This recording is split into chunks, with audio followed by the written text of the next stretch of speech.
안녕하세요. 오늘은 지난 시간에 이어서 프로그램의 욕구 분석과 문제 사정에 대해서 함께 학습해 보도록 하겠습니다. 우리가 기획과 가설에 대해서 학습을 했는데 이제는 이어서 문제 분석 및 욕구 사정에 대한 부분들을 함께 살펴보도록 하겠습니다. 우리가 이제 문제 분석이나 욕구 사정이 중요한 이유는 이 프로그램을 왜 해야 되느냐라는 부분에 있어서 문제를 해결하기 위한, 그러니까 우리가 가설을 이야기할 때 가설이라는 거는 미래에 일어날 일이라고 이야기했었죠. 그래서 문제가 있는데 결론은 그 문제를 프로그램을 제공함으로 인해서 해결할 수 있다, 이러한 이야기거든요. 그래서 우울증, 우리가 웃음 치료를 제공하면서 우울증을 감소한다, 우울증이라는 문제, 그리고 제공, 웃음 치료, 그리고 해결, 이렇게 되는 부분이겠죠. 그런 가운데 있어서 우리는 이 문제가 그럼 과연 어떻게 정의를 하고 분석을 할 수 있느냐, 그 부분에 대해서 이야기를 하는데, 우리는 문제라는 것은 대다수의 사람들이, 특히 이제 사회 문제라는 것은 대다수의 사람들이 문제라고 인식을 하고 개선을 요구하면 우리가 사회 문제다 라고 제가 설명을 했었습니다. 그래서 책도 한번 보면은 사회복지는 사람들의 다양한 욕구나 사회 문제를 해결하려는 일련의 활동이며 어느 시대나 사회 문제를 존재해 왔지만 이러한 개인적 욕구의 특성들이 개인 차원에서 해결하기 어려운 상황이 됐다. 그러니까 대다수의 문제라고 인식을 하는데 대다수의 사람들이 문제라고 인식하고 개선을 요구하는데 개인이 해결할 수는 없는 문제인 거죠. 개인이 해결할 수는 없는 문제. 이러한 사회 문제는 사회복지 프로그램 개발과 실천을 통하여 우리가 프로그램을 제공하는 거죠. 이게 프로그램을 제공하는데 우리 이 프로그램을 제공함으로 인해서 해결할 수 있다. 그래서 사회복지 프로그램의 기획은 사회 문제 분석에서 시작된다고 할 수 있다라는 거예요. 우리가 가설을 세우고 기획을 세울 때는 이 문제라는 걸 먼저 어떤 프로그램, 어떤 문제에 대해서 프로그램을 제공할 것인가, 이게 이제 중요한 부분인 거겠죠. 그래서 우리는 문제의 확인과 분석을 프로그램 기획의 초기 단계 우리가 해야 되는 부분이기 때문에 가설과 우리가 기획에 대해 배웠는데 문제 분석을 정확하게 이해를 해야지 기획을 우리가 더 잘할 수 있다라고 보시면 돼요. 문제 분석의 유형은 다양하게 있지만은 학자들마다 조금씩 다르게 구분을 하고 있습니다. 그래서 사회문제란 다수의 사람들이 여러가지 인간 욕구로서 부족한 부분들에 대해서 바람직하지 못하다고 생각하거나 주의가 필요하다고 생각하고 이런 개선을 요구하는 부분들, 그런데 제가 이걸 종합적으로 정리했을 때 대다수의 사람들이 문제라고 인식하고 개선을 요구하는 걸 우리는 사회문제다 라고 이야기를 했죠. 그 사회문제는 상당 기간 지속되며 사람들이 내놓은 해결책은 매우 다양하고 종종 갈등 관계에 있는 해결책이 제시되기도 한다는 거예요.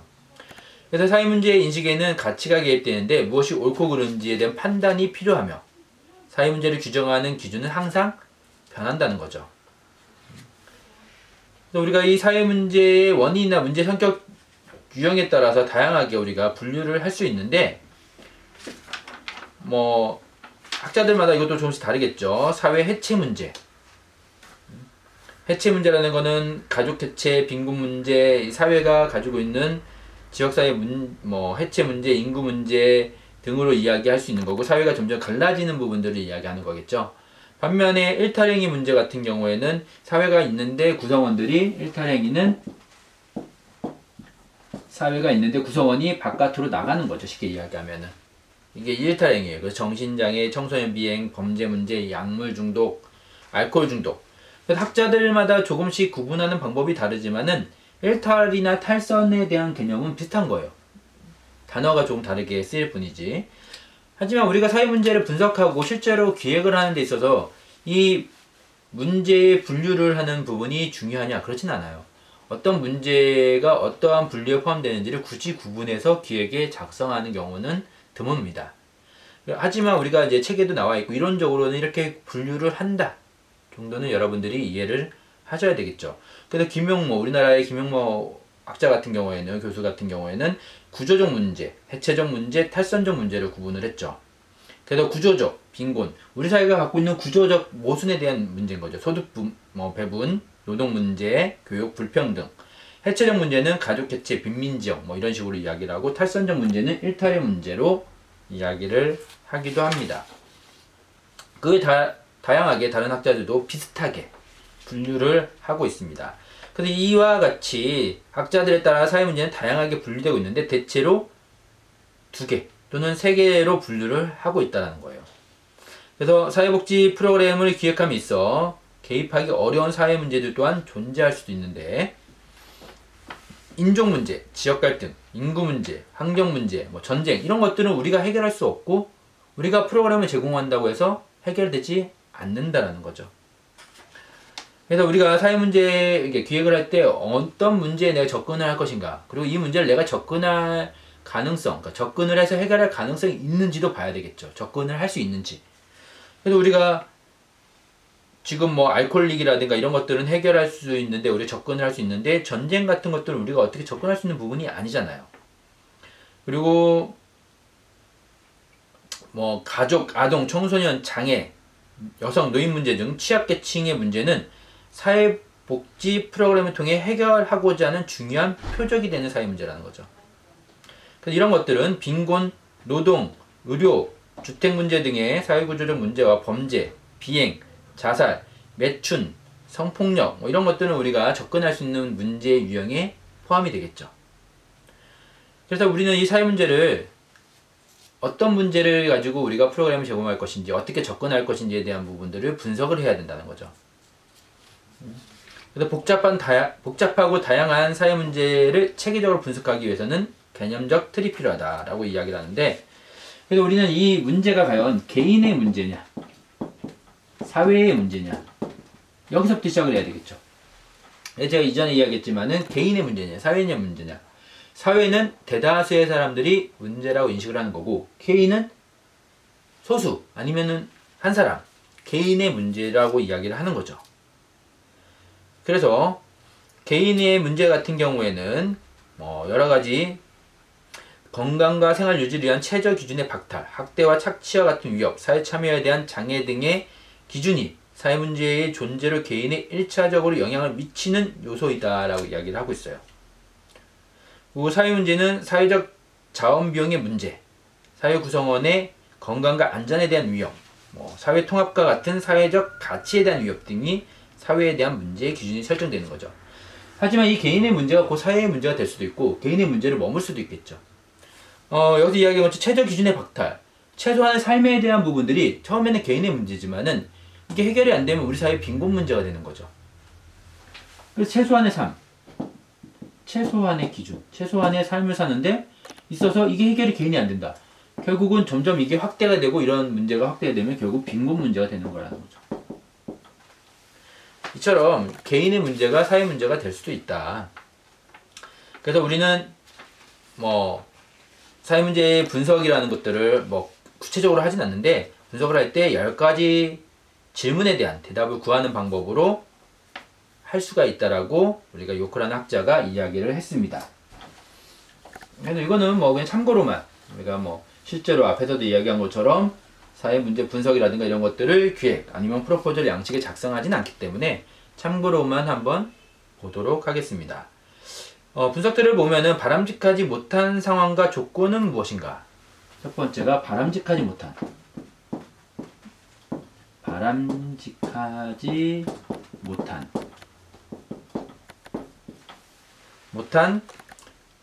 상황과 조건은 무엇인가? 라는 거고요. 그래서 지역사회에서 사회 문제로 간주되는 바람직하지 못한 상황과 조건에 민감해야 된다는 거고요. 우리 사회 문제를 우리가 접근하기 위해서는. 두 번째는 누가 그 문제로 고통을 받는가? 고통받는 대상.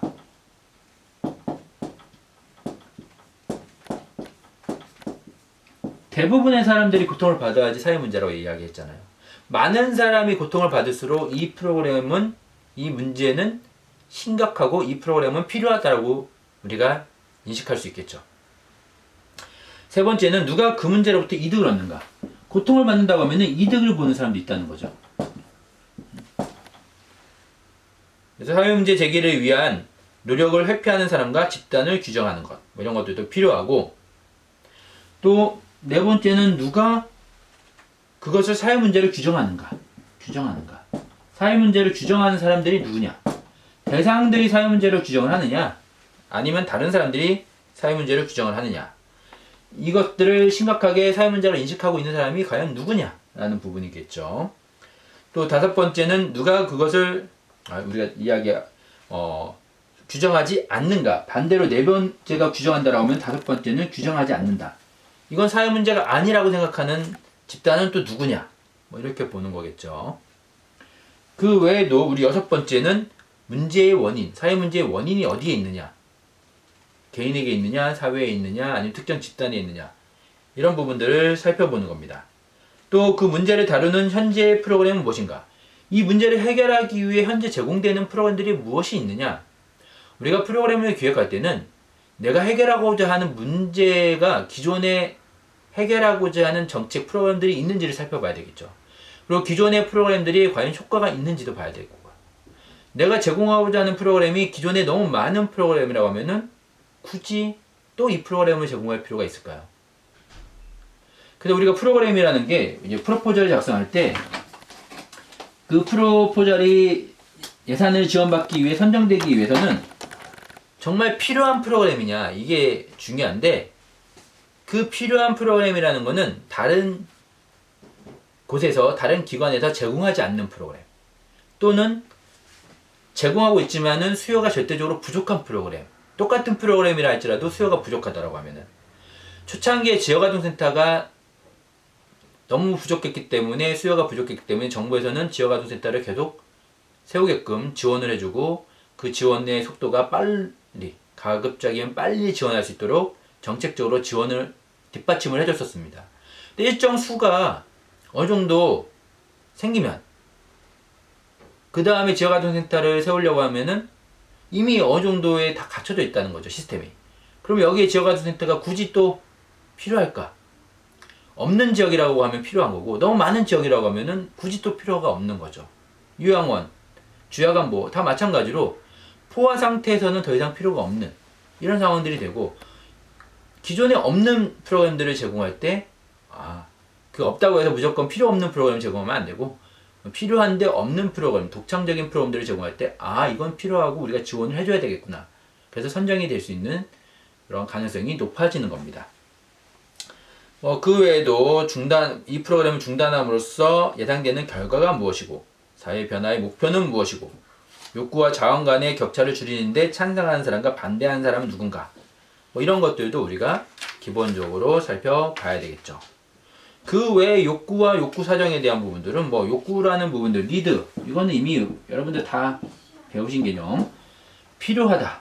내가 이 욕구와 문제는 뗄래야 뗄 수 없는 게, 욕구, 원하는 게 있는데 배가 고픈데 해결이 안 된다. 그럼 어떻게 돼요? 이게 문제가 되는 거죠. 배가 고픈데 밥을 못 먹어요. 돈이 없어서. 그럼 빈곤 문제인 거잖아요. 그 욕구라는 거는 우리가 사회 문제를 정의하고 사회 문제를 분석하는 데 있어서 뗄래야 뗄 수 없는 가장 기본적인 개념이라는 거죠. 그래서 우리는 매슬로의 5단계 욕구설 같은 것들은 이미 너무 잘 알고 있고, 여기서 뭐 굳이 또 설명을 하진 않겠지만은, 매슬로우 같은 경우에는 하위 욕구부터 충족이 돼야지 상위 욕구가 된다. 뭐 이런 기본적인 개념들을 가지고 이야기를 했었죠. 그래서 하위 욕구, 5단계 욕구는 뭐 바닥에 있는 이제 5단계 욕구가 아니라 1단계 욕구부터 되겠죠. 가장 밑에 있는 욕구는 생리적 욕구라고 이야기를 했었죠. 그래서 매슬로의 5단계 욕구는 피라미드 형태처럼 이야기해서 우리가 기본적인 개념들을 다 알고 계실 거라 생각이 들고, 이 부분은 넘어가도록 하겠습니다. 그래서 최근에는 이제 이런 욕구를 우리가 중요시 여기면서 사회 문제를 분석하기 위해서는 이 욕구를 가지고 무엇을 해야 되냐? 욕구 사정이라는 걸 한다는 거예요. 욕구 사정. 욕구 사정이라는 건 뭐냐면은 현재 문제와 무엇을 원하는지를 우리가 알기 위해서 하는 행동을 이야기하는 겁니다. 그래서 욕구 사정은 한정된 지역 안에서 사람들의 욕구 수준을 확인해내고 이를 수량화하는 방법이라는 거죠. 그래서 프로그램이 효과적으로 기획, 실행, 평가되기 위해서는 서비스 욕구에 대한 체계적인 분석이 수행되어 그 근거해야 한다는 거예요.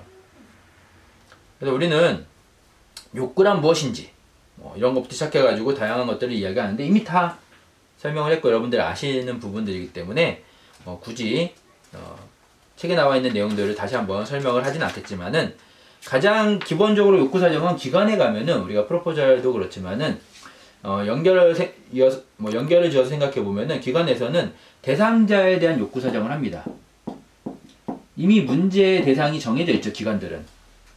저 같은 경우에는 주야간보호 서비스를 운영하고 있으니까 노인성 질환을 앓고 있는 혼자서 일상생활을 할 수 없는 장기요양 등급을 받은 노인들이 대상이에요.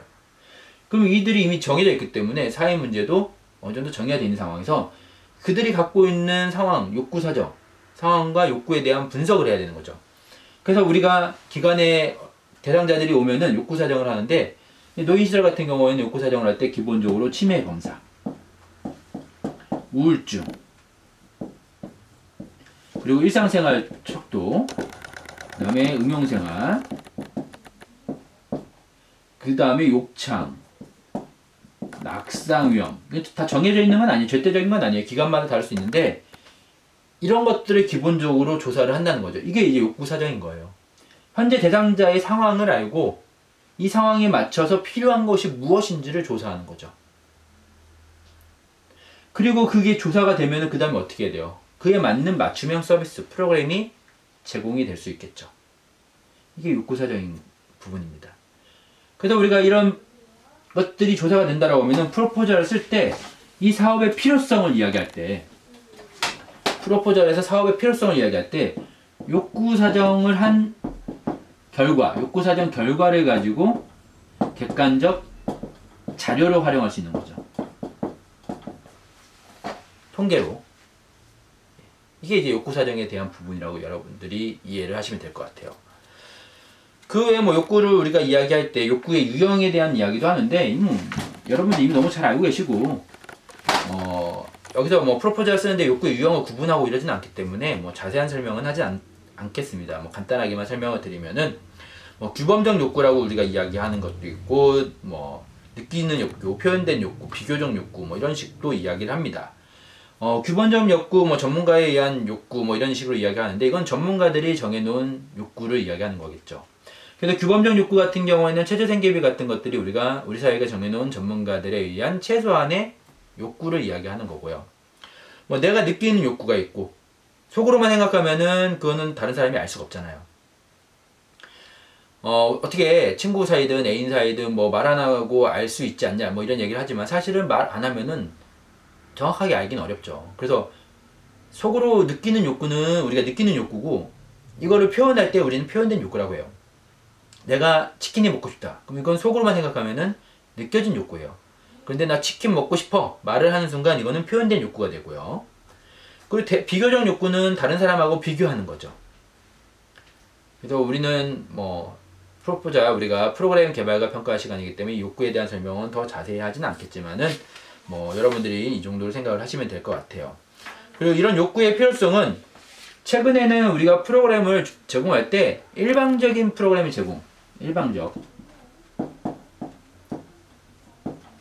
이건 뭐냐면은 제공자 중심의 일방적 프로그램은 이제 의미가 없어진 거예요. 의미가 없다기보다는 이제 시대적으로 바뀐 거죠.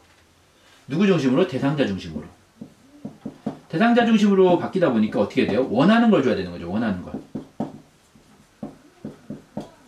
이 원하는 게 뭐예요? 욕구잖아요. 그래서 우리가 욕구 사정을 해서 뭘 원하는지를 알아야 된다고 한 거고요. 그래서 욕구 조사가 필요한 이유는 뭐예요? 원하는 서비스를 제공하기 위해서. 원하는 서비스를 제공할 때 어떻게 되겠어요? 만족도가 올라가고 서비스의 효과가 높아질 수 있다라는 겁니다. 그런 것들을 여러분들이 좀 살펴보시면 되고, 그래서 이런 욕구 조사 방법들이 그럼 뭐가 있느냐? 가장 대표적으로 우리 욕구 조사하는 방법, 여러분들이 잘 아시는 설문지 같은 건 이제 서베이 기법 중에 하나인데, 설문. 그래서 욕구 조사 방법은 우리가 크게 양적 방법과 질적 방법으로 우리가 구분을 할 수가 있어요.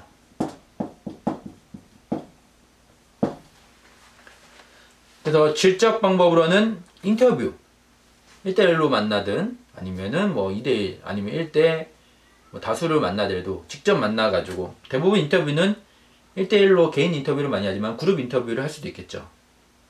그래서 이런 직접 만나서 하는 게 우리가 질적 방법 중에 가장 대표적인 인터뷰라는 내용이 있고요.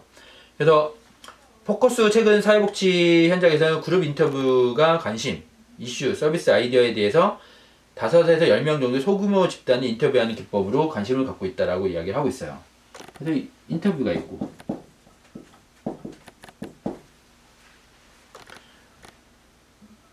그 외에도 뭐가 있을까요? 포럼, 지역 포럼, 그 다음에 초점 집단 기법. 초점 집단 기법은 클라이언트들이 안고 있는 문제나 욕구를 파악하기 위해 사용하는 질적 조사 방법으로서 클라이언트 집단의 역동성을 최대한 활용하여 보다 깊이 있는 질적 자료를 수집하고 분석하여 클라이언트의 욕구를 심층적으로 규명할 수 있는 방법 중에 하나라고 이야기를 하고 있는데, 우리가 현장에서는 사실은 뭐 초점 집단 기법 같은 것들이 뭐 그렇게 쉽게 쓰이는 것들은 아니겠죠. 그래서 지역의 집단들을 대표해서 그들의 문제나 관심 욕구를 잘 나타낼 수 있는 대표들을 선출하여 초점 집단을 형성하고 나서 인터뷰를 시작하는 거예요. 초점 집단. 그러니까 내가 인터뷰하고자 하는 대상들을, 그들 중에 문제를 갖고 있는 대상자들 중에 소수를 초점 맞추는 거죠. 대표성을 갖고 있는 대표들을 선출한다는 거예요. 근데 우리는 이제 기관을 운영하다 보면은, 기관에서 사회복지 서비스를 제공하고 있다 보면은 대상자들이 이미 정해져 있는 경우가 많다고 했잖아요. 그래서 이런 초점 기법 같은 것들은 뭐 복지관이나 이런 데서는 사용할 수 있겠지만은 일반적인 단독 시설에서는 거의 사용하기 어려운 그런 방법 중에 하나입니다. 그 외에도 이제 델파이 기법, 전문가들을 활용하는 뭐 이런 기법도 있고요. 델파이 기법. 네. 그럼 양적 조사는 뭐가 있을까요? 양적 조사는 기존에 있던 자료, 많은 자료들을 뭐 통계 같은 것들을 지표 분석하는 방법, 그 다음에 선행 연구를 검토하거나 뭐 이런 것들을 우리가 이야기할 수 있고요. 또 양적 조사로서는 우리가 실제로 서베이 조사, 아까 이야기한 것처럼 설문 같은 것들을 하는 것들도 이야기할 수 있겠죠. 물론 이 부분에 대해서는 뒤에 가서 조금 더 우리가 자세히 한번 다뤄보도록 하겠습니다.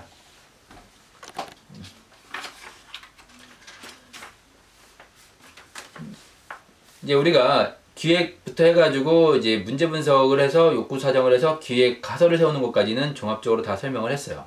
그러면 이렇게 기획을 세우면은 우리가 이제 해야 되는 것들이 나오는데, 기획을 세웠다고 하면은 이제 목적이 나와야 되고, 목표가 나와야 되고, 사업의 필요성, 그리고 대상자 선정, 이 부분들이 이제 이야기가 돼야 됩니다. 그래서 그 중에서 우리는 이제 대상자 선정에 대해서 이어서 먼저 한번 설명을 하려고 합니다. 이제 교재의 순서대로 우리가 좀 따라가다 보니까, 대상자 선정은 우리가 전수조사를 할 수가 없잖아요. 프로그램도 전체 대상자에게 프로그램 제공할 수 없잖아요. 그래서 우리가 실제로 예산에 맞게끔 대상자를 선정해서 프로그램을 제공해야 되는 거죠. 그러면은 어떻게 그럼 대상자를 선정할 것인가? 내가 원하는 사람 마음대로 선정할 것인가? 그건 아니잖아요. 이론적으로, 객관적으로 우리가 근거를 해서 대상자를 선정해야 된다는 거죠. 내가 예를 들어서 우울증 감소 프로그램을 제공하겠다. 그럼 대상자가 누구예요? 우울증이잖아요. 그러면은 이 우울증을 갖고 있는 대상자들을 어떻게 우리가 이 주 중에서 몇 명을 선정할 것이냐. 우울증이 있는 대상자를 우리는 위기라고 볼 수 있어요. 위기. 그러면은 이 우울증이 있는 대상자들이 포함된 전체 집단을 우리는 뭐라고 하냐면 일반 집단이라고 이야기하는 거예요. 일반. 그래서 위기 집단, 일반 집단. 일반 집단은 이 위기 집단을 포함한 거죠. 그 위기 집단 중에서 내가 다 서비스를 제공할 수 없으니까 관심이 있는 대상자들을 우리는 뭐라고 하냐면 표적 집단이라고 이야기를 합니다. 근데 표적 집단이라고 해도 너무 대상자가 많기 때문에 이들을 다 서비스를 제공할 수 없으니까 그들 중에 실제로 서비스가 가능한 사람을 우리가 클라이언트라고 이야기를 하죠. 예를 들면 우울증을 갖고 있는 노인이라고 우리가 이야기를 할게요.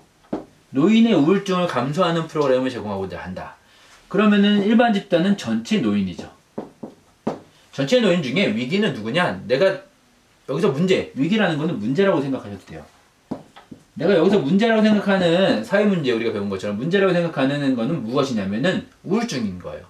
그래서 노인의 우울증이 심각하다. 그래서 노인의 우울증을 해결하고자 하는데 서비스를 제공할 건데 그러면은 노인의 우울증이 위기라고 생각을 하면은 내가 전체 노인 중에 우울증이 있는 노인을 위기 대상으로 봤는데 우울증이 있는 노인에게 다 제공할 수는 없잖아요, 서비스를.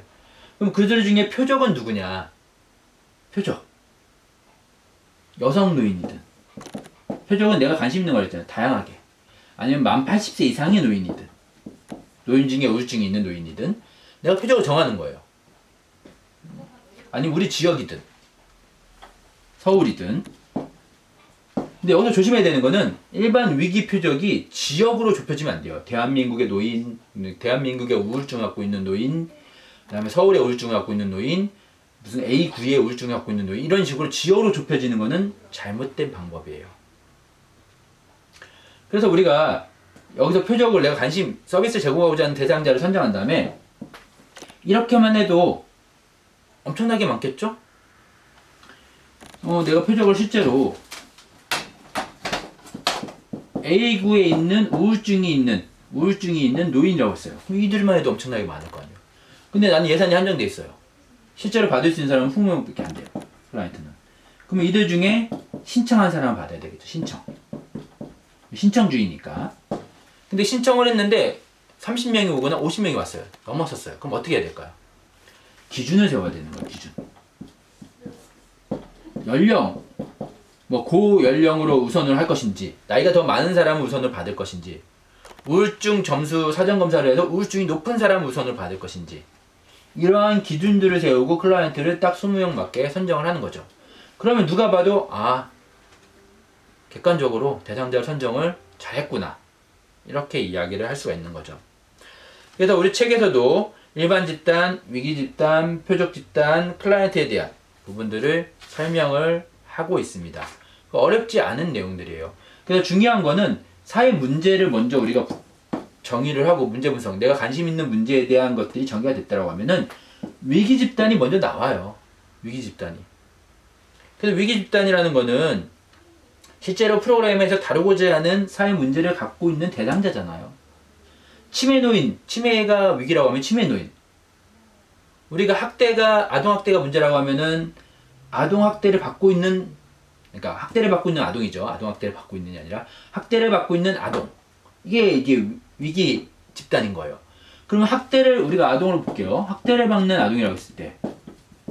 그러면은 일반 집단은 어떻게 돼요? 전체 아동인 거죠. 그리고 표적은 그들 중에서 미취학 아동. 이렇게 본다든가. 그런데 이거를 예를 들어서 대한민국의 아동, 그 다음에 학대받는 아동, 그러니까 대한민국 서울시에서 학대받는 아동, 무슨 구에 학대받는 아동, 이런 식으로 지역을 좁히면 안 된다고 했죠. 다만 처음부터 어차피 서비스라는 게 전국적으로 나갈 수는 없으니까 처음부터 한정되게끔 이야기할 수 있어요. 일반 집단이 서울에 거주하는 아동,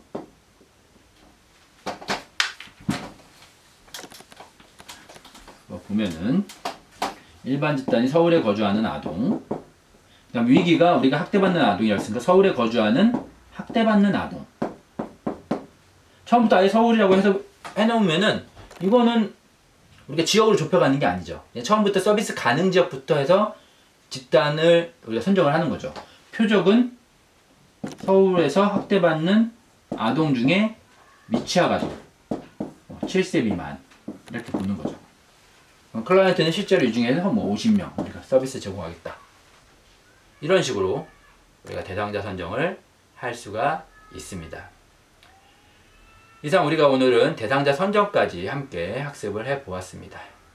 다음 시간에 또 이어서 목적, 목표, 이런 프로그램에 대한 세부 계획서 작성하는 것까지 한번 이어서 살펴보도록 하겠습니다. 수고하셨습니다.